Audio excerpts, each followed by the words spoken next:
Par l'intermédiaire des options avancées disponibles dans Word 2010, vous allez pouvoir personnaliser au maximum le fonctionnement de ce logiciel de traitement de texte. Donc pour accéder tout d'abord à ces options avancées, vous vous rendez dans le menu Fichier. Donc je me rends en haut à gauche et je clique ici sur Fichier. Une fois le menu Fichier ouvert, je vais descendre et cliquer ici sur Options comme ceci. Donc la fenêtre des options c'est maintenant ouverte. Je vais ici me rendre dans la catégorie de gauche et cliquer ici sur Options avancées. Donc vous pouvez voir maintenant dans cette partie-là toutes les options avancées disponibles dans Word 2010. Donc vous voyez ici les différentes cases correspondantes au texte. Donc par exemple pour accéder à un lien hypertexte, donc pour utiliser ce lien hypertexte, vous avez la possibilité de faire un contrôle plus le clic de votre souris. Si vous souhaitez désactiver cette fonctionnalité, vous n'avez juste ici qu'à décocher cette case-là. Donc également, quand vous sélectionnez une partie d'un mot, cela sélectionne automatiquement l'intégralité de ce mot-là. Donc si cela vous gêne et que vous souhaitez juste vraiment sélectionner caractère par caractère, vous n'avez juste ici de nouveau qu'à décocher la case correspondante. Donc vous faites ceci pour toutes les différentes options disponibles. Ici donc il s'agit des options d'édition.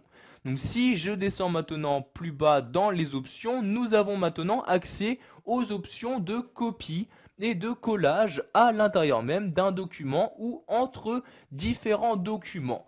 Donc si vous souhaitez par défaut, quand vous effectuez un collage entre différents documents, ne pas conserver la mise en forme, ici vous cliquez sur la flèche et nous allons ici sélectionner conserver le texte seulement. Vous pouvez faire exactement les mêmes modifications quand vous collez au sein même d'un document. Je clique ici sur la flèche. Par exemple ici nous allons par défaut fusionner la mise en forme avec celle présente dans le document. Je clique ici sur fusionner la mise en forme. Donc vous pouvez également gérer le collage quand vous collez à partir d'autres applications, comme par exemple les versions antérieures de Word ou encore OpenOffice Writer, etc. Donc je vais de nouveau descendre dans les options. Donc ensuite vous allez pouvoir gérer la taille et la qualité de l'image. Donc des images que vous allez insérer ici dans ce document là. Si vous souhaitez par exemple ne pas compresser les images par défaut, vous cochez ici cette case là. Donc si je descends également un peu plus bas, nous avons ici les options d'affichage de contenu à l'intérieur d'un document Word. Par exemple, si vous souhaitez quand vous vous trouvez en mode page, afficher tout de même les couleurs et images d'arrière-plan, vous cochez cette case là.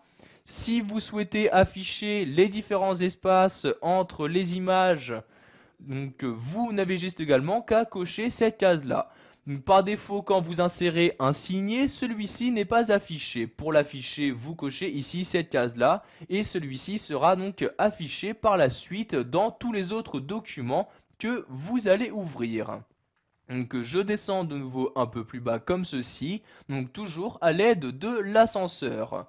Vous allez maintenant choisir, par exemple dans le menu fichier, combien de documents récents vous souhaitez afficher. Donc par défaut, la valeur est à 25.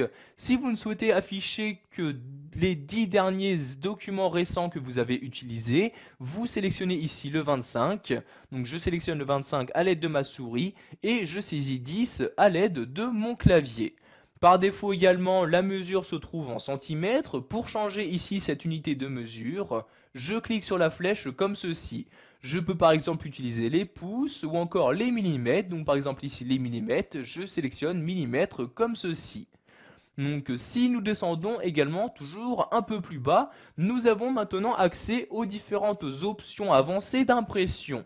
Si par exemple par défaut vous souhaitez utiliser la qualité brouillon pour économiser de l'encre, vous cochez ici la case utiliser la qualité brouillon.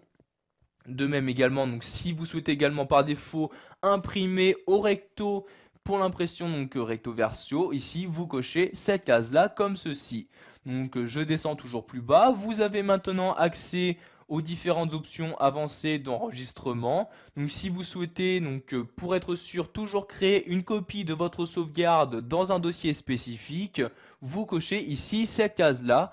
Donc vous voyez, il est vraiment très simple d'activer ou de désactiver les différentes options avancées.